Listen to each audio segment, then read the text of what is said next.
So this is who I am.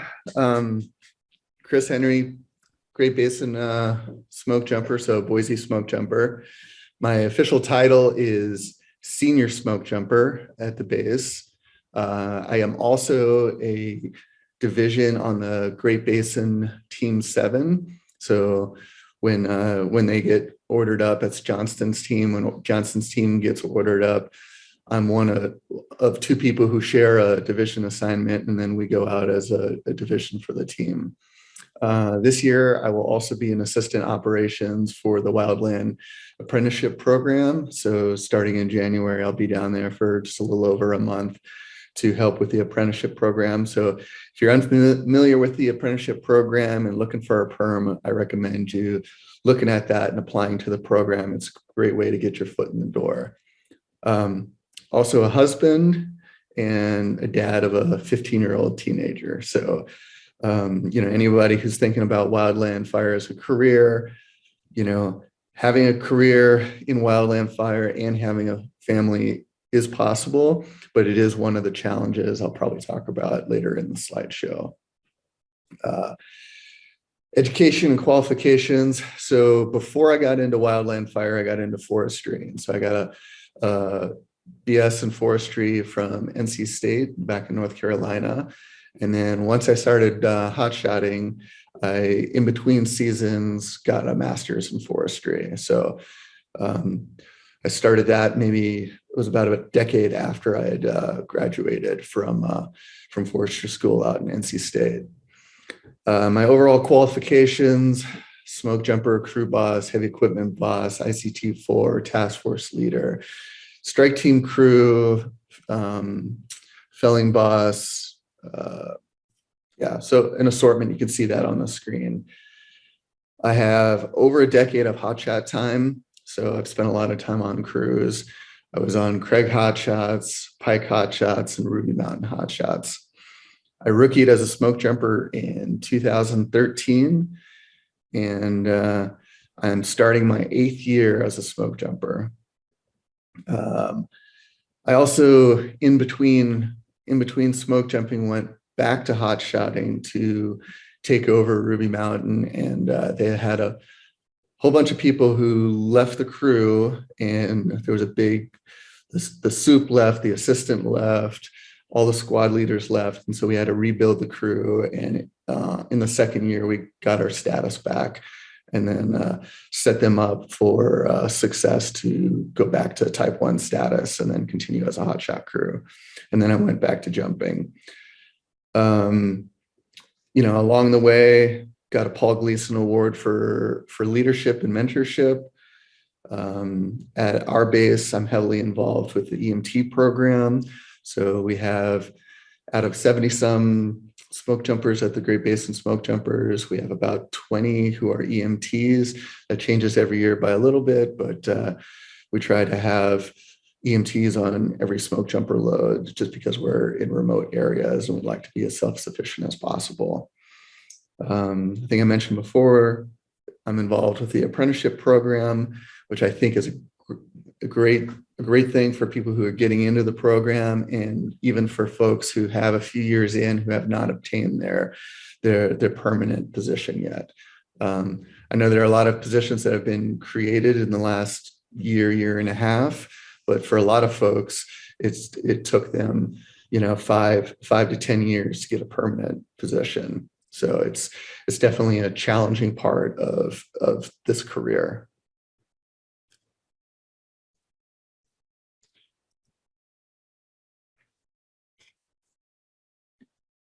I never made it, but I know what it takes. I'm motivated by a mix of emotion. Got my statement, and I'm reading it slow so I can understand it fully. Appreciate my standing, go out of this world and ride on time. I've never in my life ever seen the sky light up like this. I'm far away from Earth and I wanna know if you exist. Mission control, do you read me?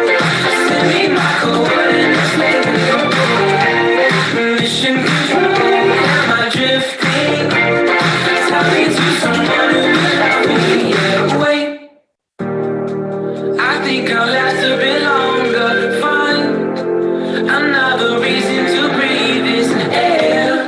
And now we made for ourselves. This won't be the last time. I've never in my life ever seen the sky. I never made it.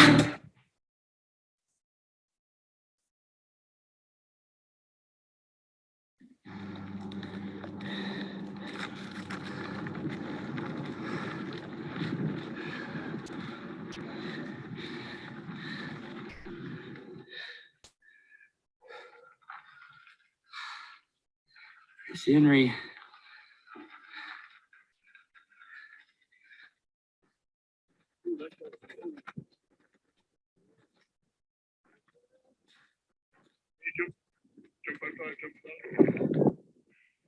Copy. Yeah, I got a little bit of service, so I can at least get jumped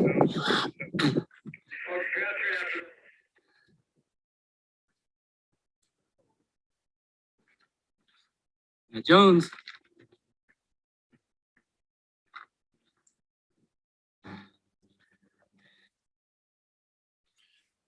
So I included those two videos because I wanted to give a sense of what it is that we do. And then I kind of wrote down a few notes on the jumping component, which really is only one portion of our job, because it's really just the way that we get there. And then once we're on the ground, we're of course wildland firefighters like everyone else.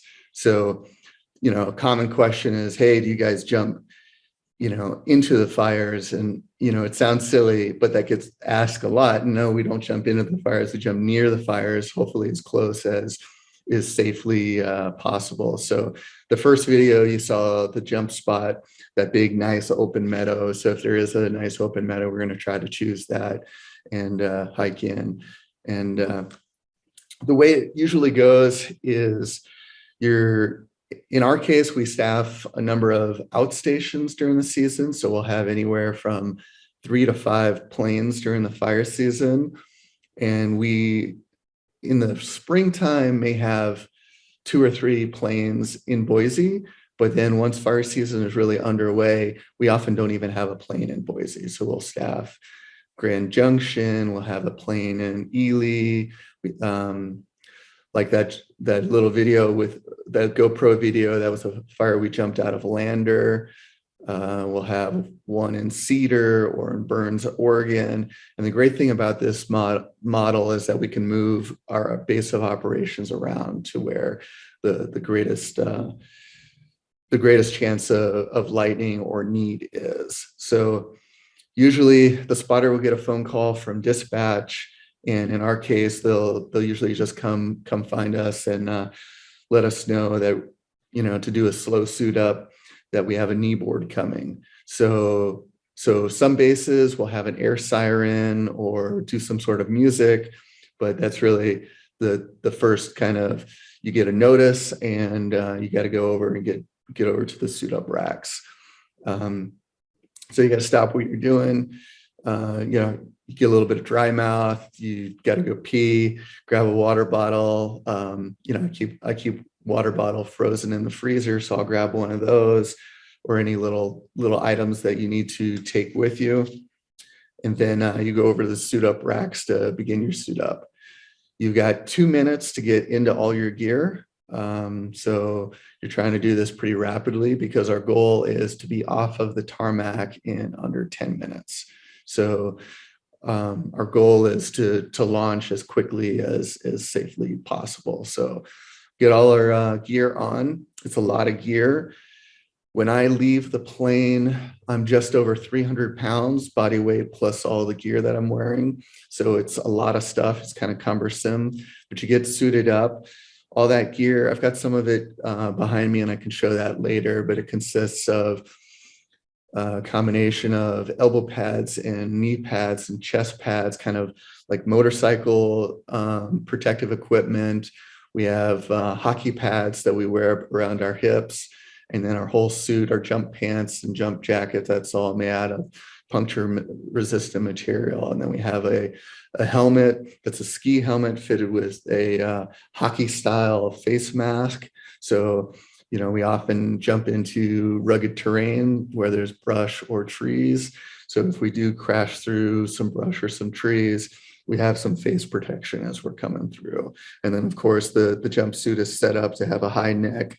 So it's kind of protecting the neck area and all your soft vulnerable spots.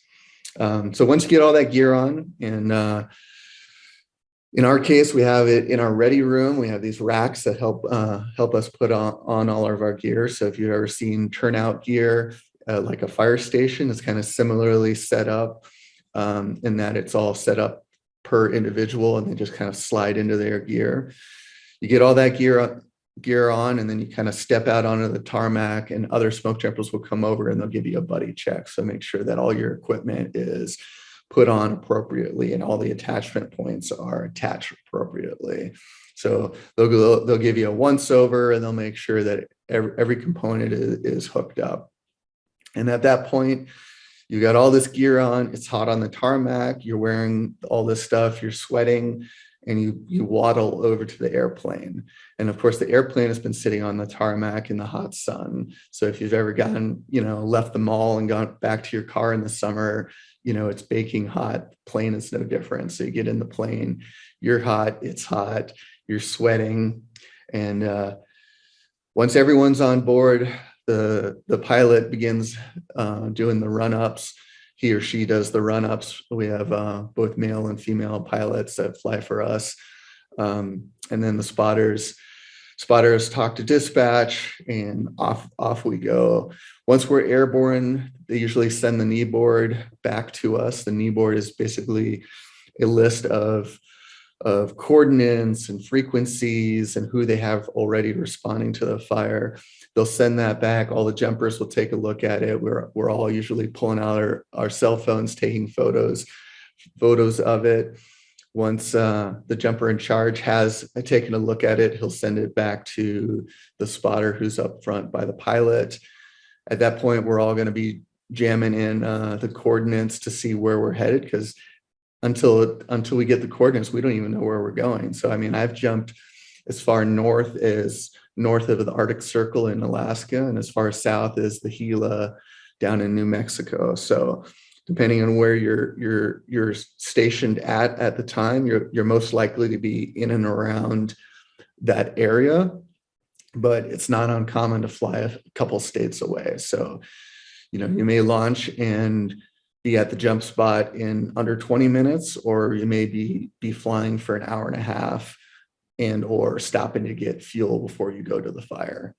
But then once you're airborne, we usually grab our radios out and make sure that we have the right group of frequencies in there. So we have a whole bunch of frequencies that will cover us for almost all the areas that we're going to jump.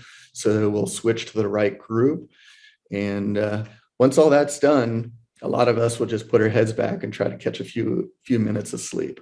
So you had this nice adrenaline spike, you got all your gear on, you got on the airplane, and then now it's time to go to sleep, and you put your head down and fall asleep for a few minutes.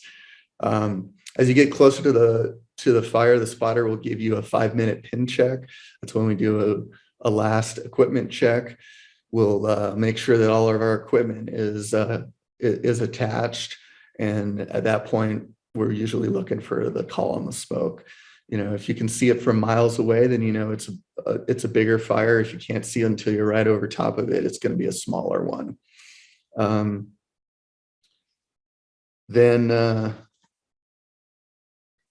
once you're overhead, the spotter will do a size up for dispatch. They'll call in what they're seeing at the time, that we're overhead. And if dispatch wants us to take action, then the spotter will talk to the jumper in command, which is the first person out of the door, and they'll make a game plan on where the jumpers are going to land on the ground and how many jumpers they think it's going to take. So, looking at it from the air, it might be 2 people, it might be 4 people, it might be 6, or a whole plane load, which is usually 8, unless we have one of our bigger planes. But that's a discussion that happens with the spotter and the jumper in charge, and then they decide on the plan, and the spotter will work with the pilot to line the pilot out on the approach for the jump spot. Then they'll put the jumper in the door, so you'll plop into the open door. The plane's going about 100 miles an hour. You plop in the door, you wait for the slap on the back on your back, and out the door you go. And usually we do 2-person or 4-person sticks, so it's how many jumpers in one grouping, so one after another out the plane. And then if we get to the ground, then we're usually checking to see if we have cell phone coverage in order to talk to dispatch, and send stuff back and forth, or we may ask for a satellite phone. And then we're also trying to hit them on the radio, just like any other resource, to establish commo that way. So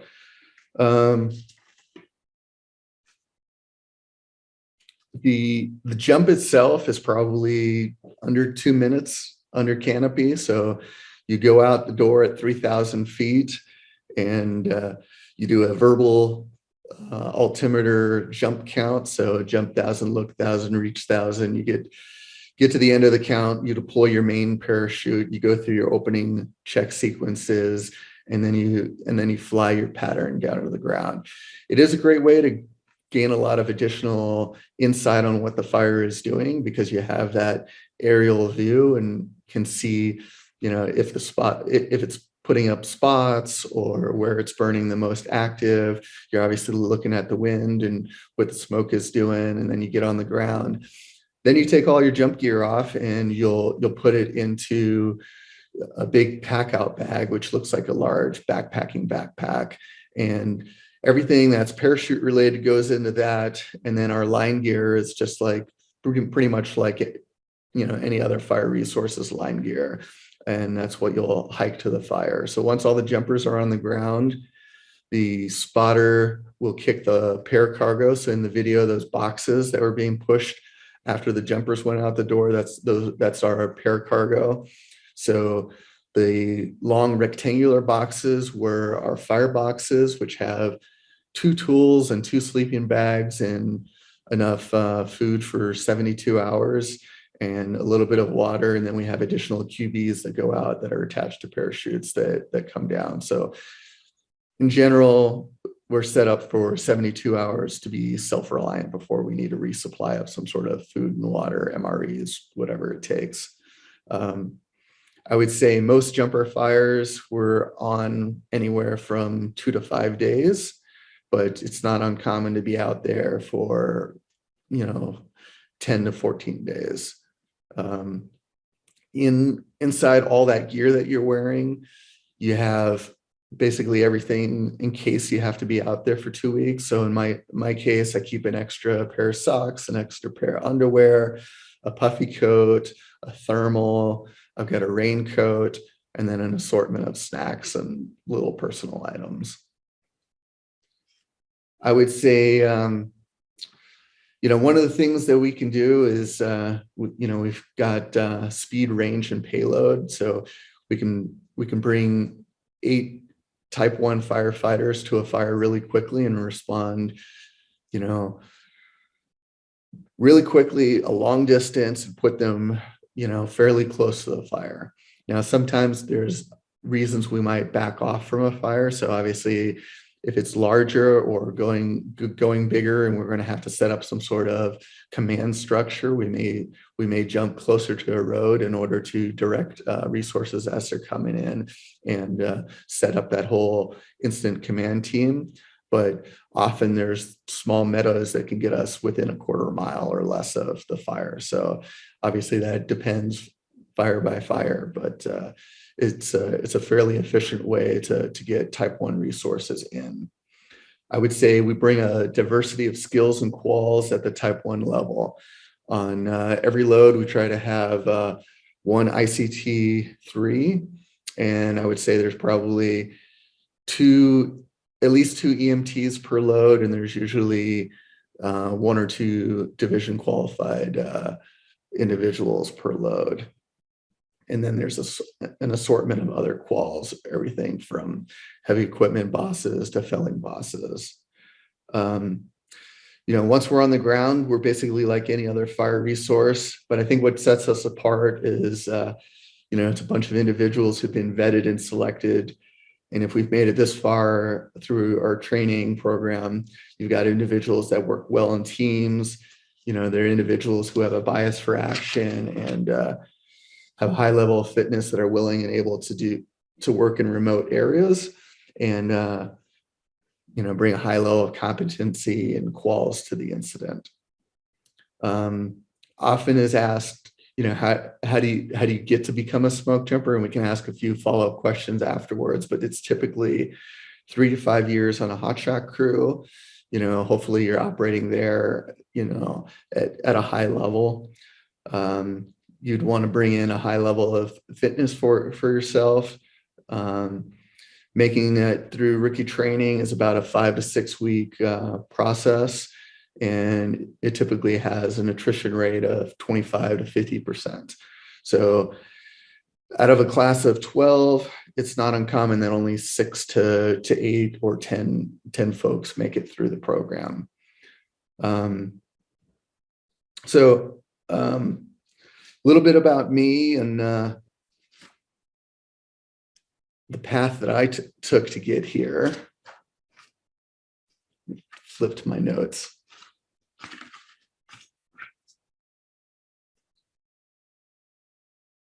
So I graduated high school way back in 1995. So it's been a long process to get to, I would say, where I'm at now. So I would say, there are quicker ways to do it, but I've enjoyed the process that have gotten me this far. So originally when I left high school, I wanted to study genetics. So I went to NC State as a biology major. I started at NC State taking my science courses. And after a few courses, I realized I did not want to spend my life in a lab. And I was lucky enough to have an ecology advisor who had done his undergrad in forestry. And with that, he kind of suggested that I go over and check out the forestry program. So I went over to the forestry program, took a look at what they had going on, and I realized that that was really more my wheelhouse. It was something I was really interested in. So while I worked at while I was at NC State, I worked for the university and was a TA, worked at their forestry school, their forestry summer school, had a scholarship where I worked on the University Forest.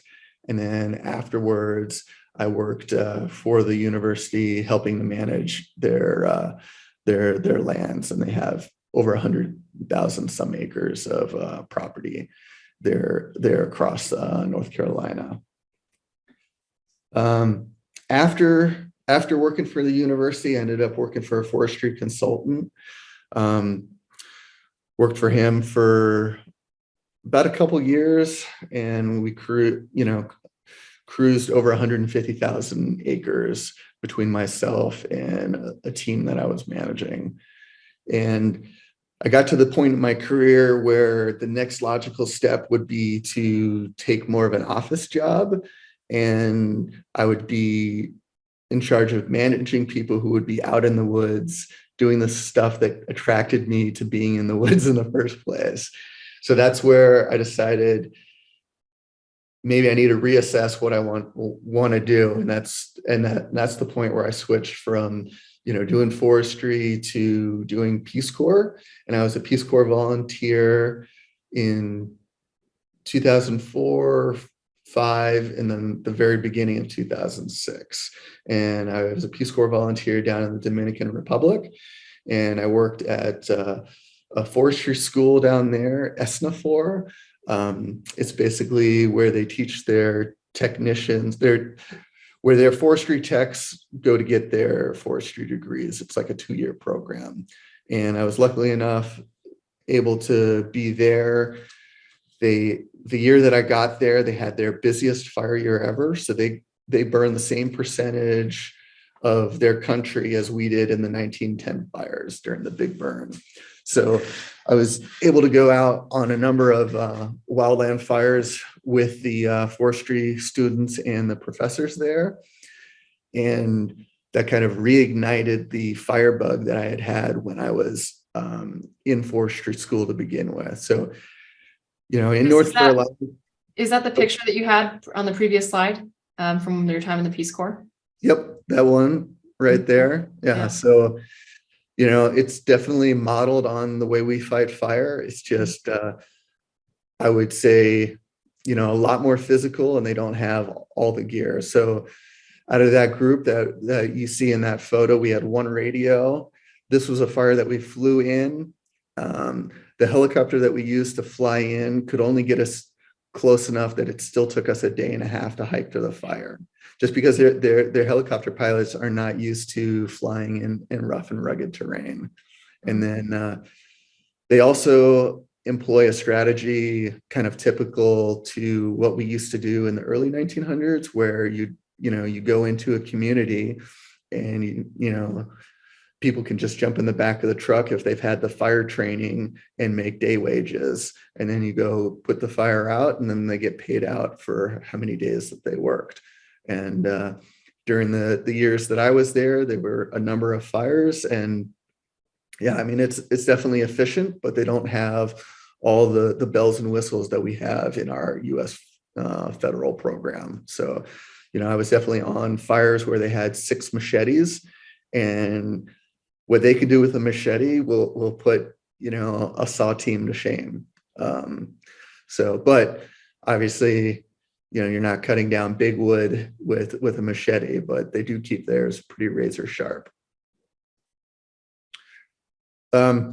So from Peace Corps, that's where I kind of got the bug again to try to do wildland fire. So when I was at NC State, I tried to apply to come out west and fight fire, but I knew so little about the program or how the whole process, and nobody on the East Coast that I was with, you know, pointed me in the right direction.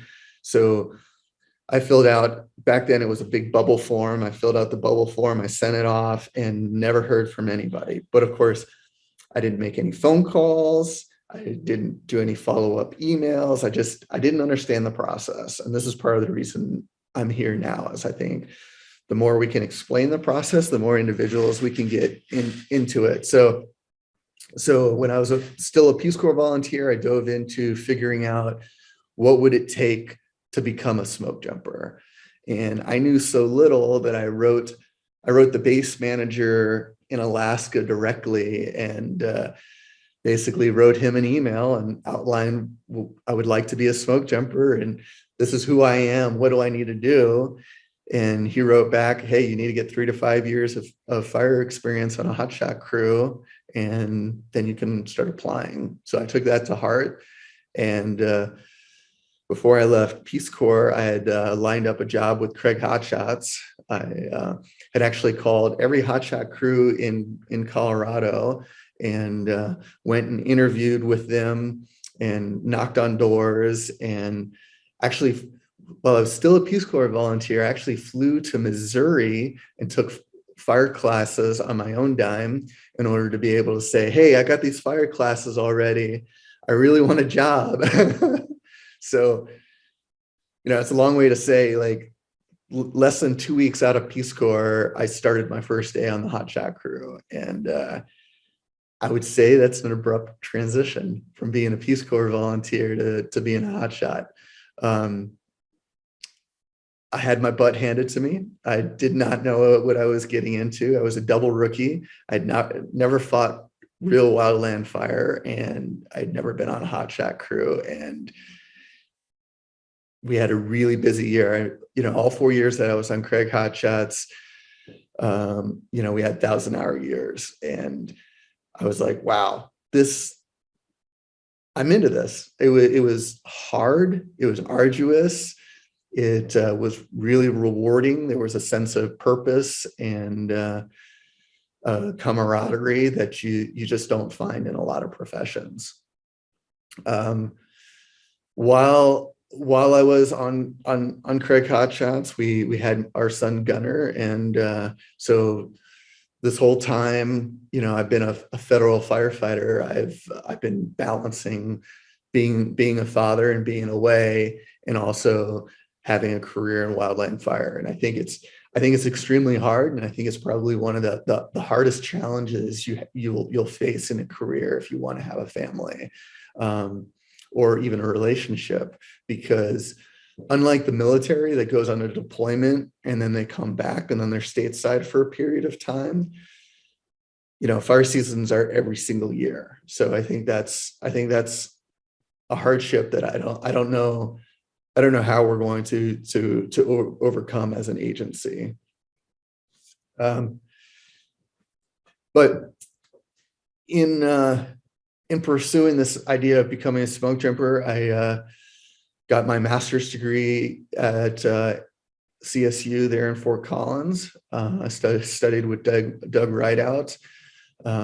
Really enjoyed the process, but I wasn't going to go the academia route because I really enjoy being in the woods. So worked at Pike Hotshots, and then from there I finally got a senior position. Here I am with a master's degree, a bachelor's degree, and it's taken me 5 years to get a senior firefighter position on a hotshot crew. So off I go to Ruby Mountain Hotshots in Elko, Nevada, and got a lead firefighter position, which quickly became a squad leader position. And then in 2013, I rookied with the McCall Smokejumpers. I was on a detail, one of the few details that they've done in their tenure as a program with the BLM, because they're Forest Service. And after that detail, because I couldn't be a temp, because my career had kind of taken me so long to get to this point, I wasn't going to give up my permanent position. So I went back to Ruby for another year, and then Boise Smokejumpers picked me up in 2015. And so I was there for a couple of years before I went back to take over and run Ruby Mountain.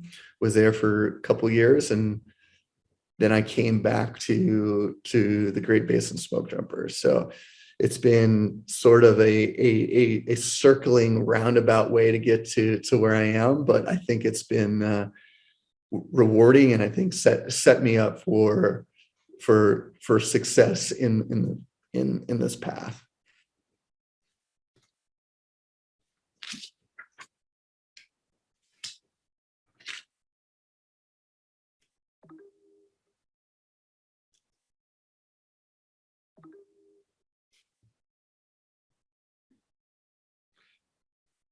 So the next question is, what do I enjoy most about this job or the work that I do?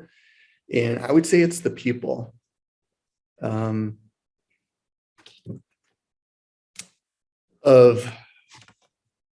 all the cool things I get to do, whether it's run a chainsaw or put fire on the ground, or jump out of an airplane, or fly in a helicopter, or any of those things, hands down, it's the people.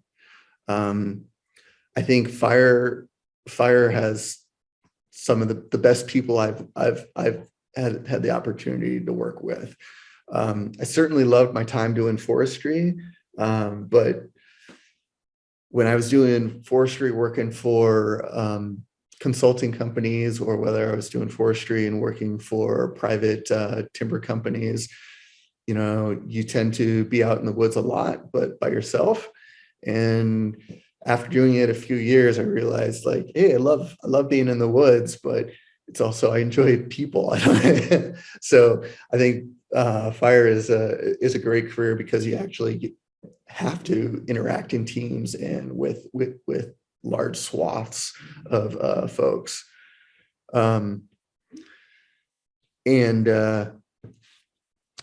With the smoke jumper base in particular, I I get to work with so many really talented, phenomenal people, whether they're, I mean, there are people at the base who are ex-commercial airline pilots. There are people who are master craftsmen. There are some people who, have their private pilot's license. Some are top-end collegiate athletes, people who speak multiple languages, people who have multiple degrees, and they're all these hardworking, humble, talented individuals who just enjoy working as a team and working with this common sense of purpose and with common sense of an end state.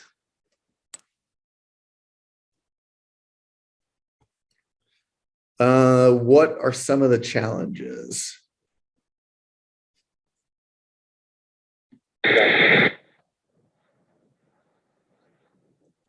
You want Deputy Charlie? So for me, what are the challenges? This has changed over time. So it used to be, it was all physical. When I first started hot shotting, I was just, my only goal was to not fall out on a hike. There was just big penalties for not,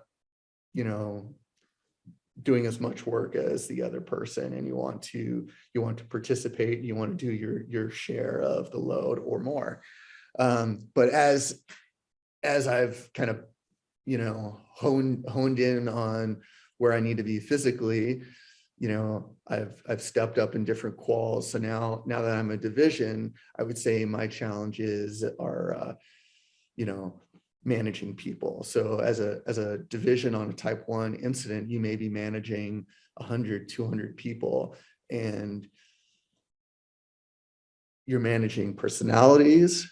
You're trying to keep them safe and bring them home at the end of every shift. You know that you're putting them in harm's way, whether you're doing a firing operation or holding a piece of line, or you have people cutting down hazardous snags. You're also dealing with the impacts that, fire has over the large landscape on, if you put people in there, what does that mean? If you don't put people in there, what does that mean? The public. And so I would say through your career, what is the most challenging aspect of it is going to change. But I also think that's one of the pluses to this career, is that things are so dynamic that they're not staying constant. So as you grow as an individual, your challenges change, and maybe things that were challenges are no longer challenging, and you're now focused on other challenges and trying to figure out how you're best going to overcome them.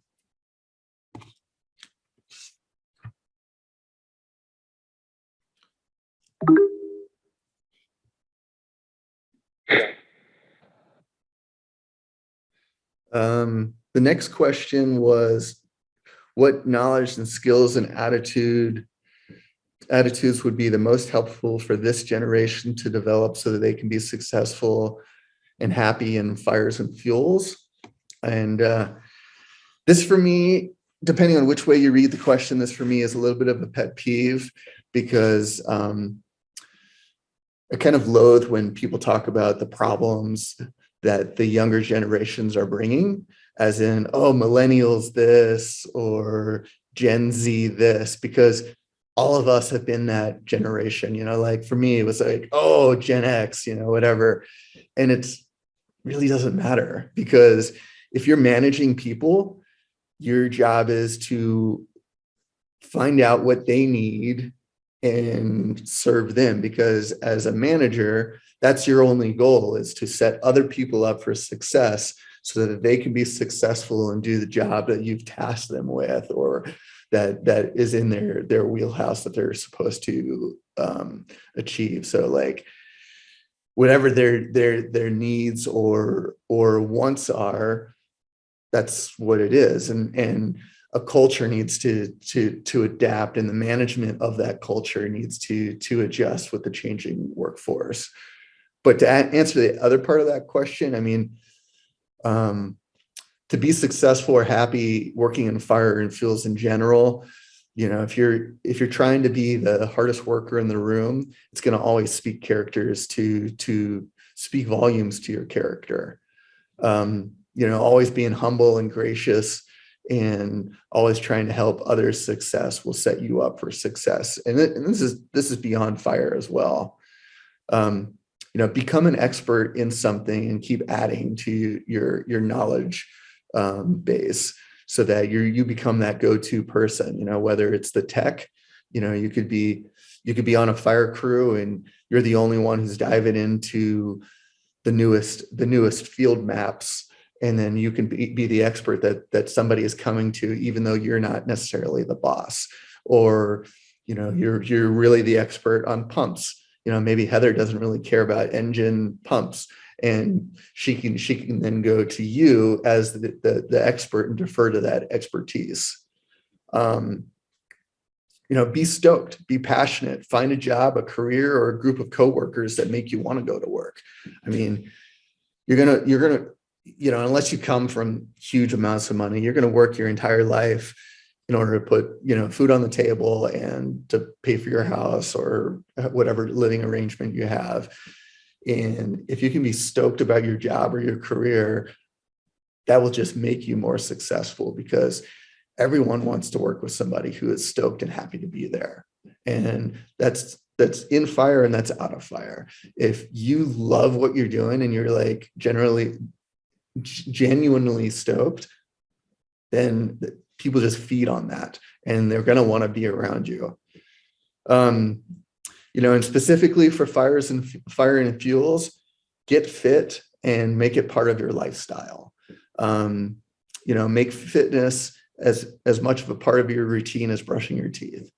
And I'll be the first one to tell you, like, I'm not an athlete. I work with people day in and day out who are just insanely athletic and talented.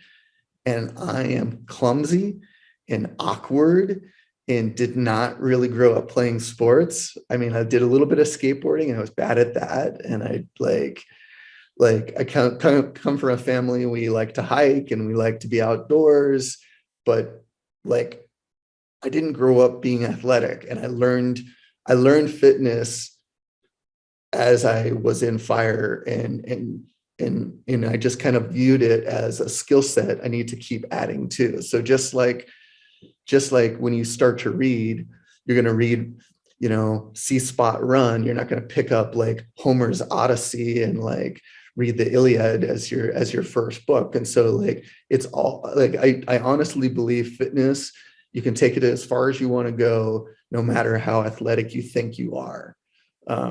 It's just building blocks that you just keep stacking upon each other. Another thing would be, learn from others, ask questions, take their advice, and then actually implement it. So if they say if you want job X and they have been in job X, or they do job X, or put people in job X, and they say, hey, you need to go get your EMT. Well, go get it, or whatever advice they're giving you. And then the other thing is work on your resume and keep improving it. I would say I went through a bachelor's program and I went through a master's program, and it wasn't until I kept refining it for fire that I realized how poor my resume was, even though I went and got a 4-year degree or got 2 extra years after that. And beyond that, it wasn't until I took M410 and L380 that I realized I didn't even know how to speak in front of groups. And here I had spent 6 years in higher education and didn't know a core concept of leadership presence or talking in front of groups or presenting. And I would say, if those aren't already skill sets you possess, start working on those. And specifically to the government, your resume needs to you need to jump through a lot of hoops with your resume in order to make it through HR, in order to make it to the person who's then going to choose the actual candidate that they want to hire.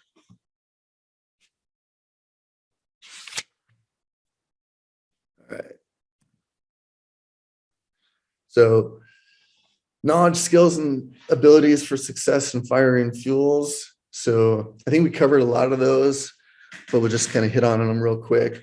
Obviously, if you want to be in fire and you want to be fuels, in fuels, you need to know fire behavior. And I can't stress how important my time at hot shotting has been, because you just see a lot of fire. So if you have any desires to be on a crew, if you can spend some time on a hot shot crew, you will see a lot of large fire behavior.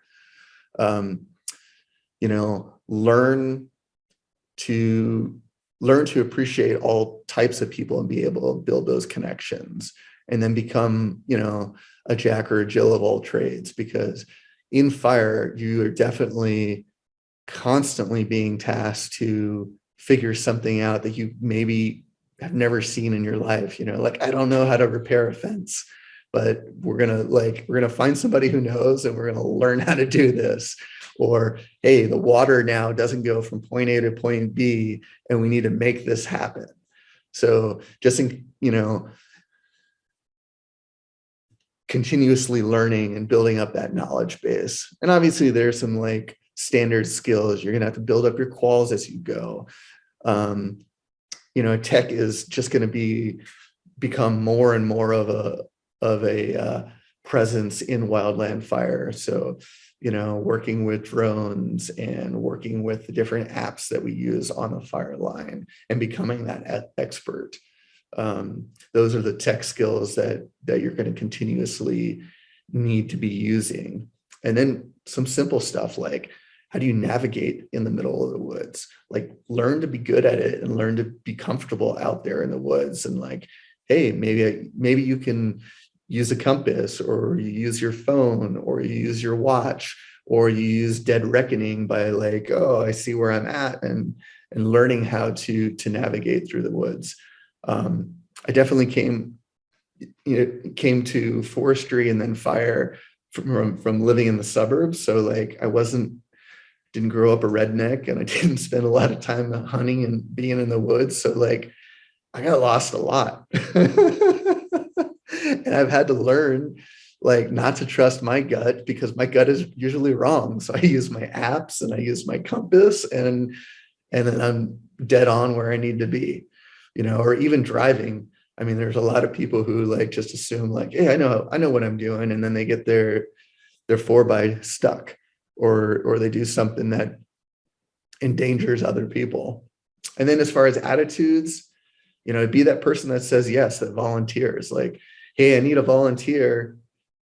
And you throw your hand up. It doesn't matter if it's good or bad, because sometimes a good deal is really a shitty deal. Or sometimes what sounds like a shitty deal is going to be the most awesome story you'll carry on for like the next decade.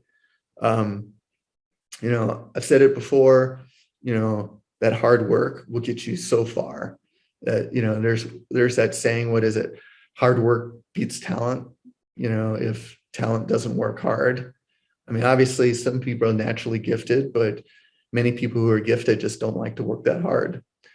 Be humble, be an expert, be stoked, stay fit, make it a lifestyle, and then continuously strive to learn and ask questions. Don't always accept the status quo. Like, it's okay to say like, well, why do we do it this way? And then fire doesn't like to change, so you're going to hear a lot. Well, that's why we do it. And you may have to wait until you're in charge to make that change, but you can kind of log it in your mind, or until you're that enough seniority that you can suggest it again and be like, hey, do we really need to always do it this way?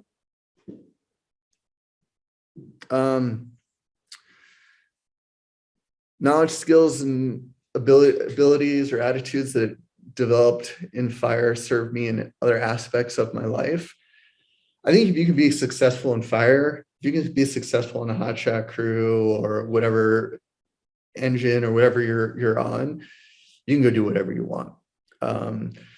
These photos I picked because we opened up a yoga studio that we had for 7 years. It was 4,000 square feet. We had 2 rooms where we did yoga. We had 70 some yoga teachers that taught for us. We had 4 treatment rooms in the back where we had massage therapy, acupuncture, chiropractor, all sorts of stuff until COVID hit. And so we closed that down after a year and a half, almost 2 years in COVID.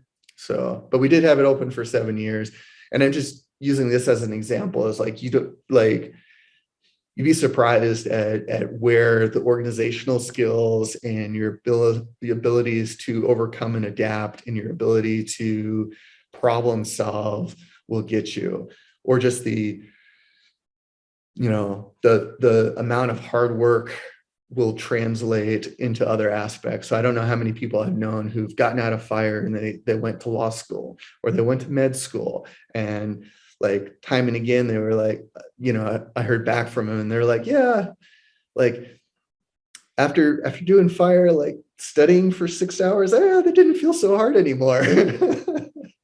So I think it can do a lot for you.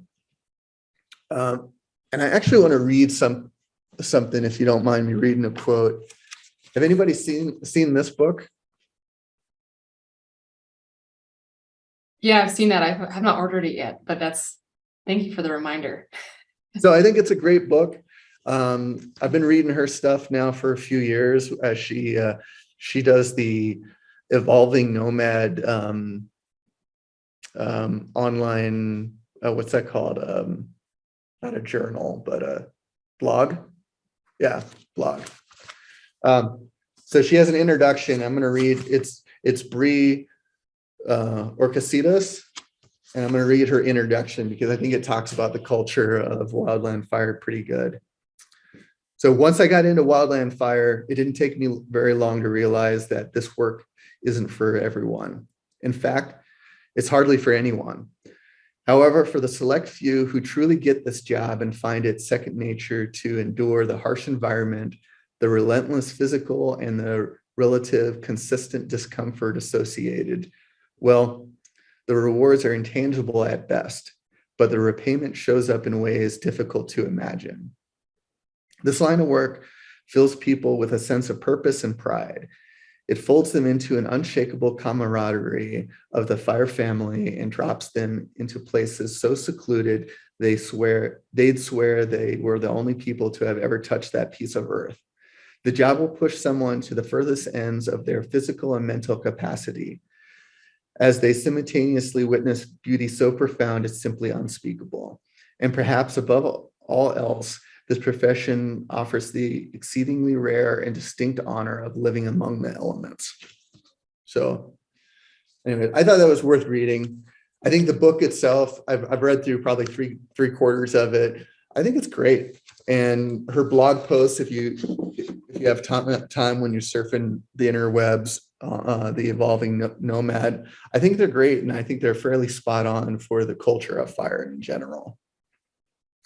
But for question 7, steps to getting a career, knocking on a lot of doors. You got to go talk to people, call employers, go meet employers, craft your resume, go get skills that make you hireable, figuring out how to translate what you have to offer. Over the years now, I probably have a decade now where I've been looking at people's resumes and working with people on their resumes.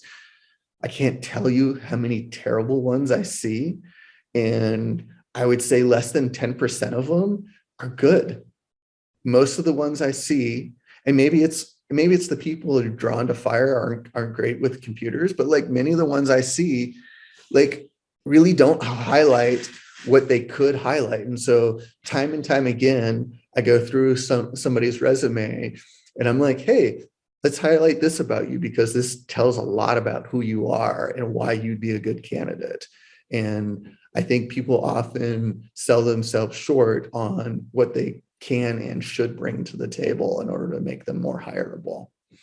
And there are many people who just fail to hit all the boxes to get themselves through the HR hoops that will put them into the right category in order to get a job. So I would say time and time again, work on your resume, have other people look at your resume and accept accept and ask for critical feedback.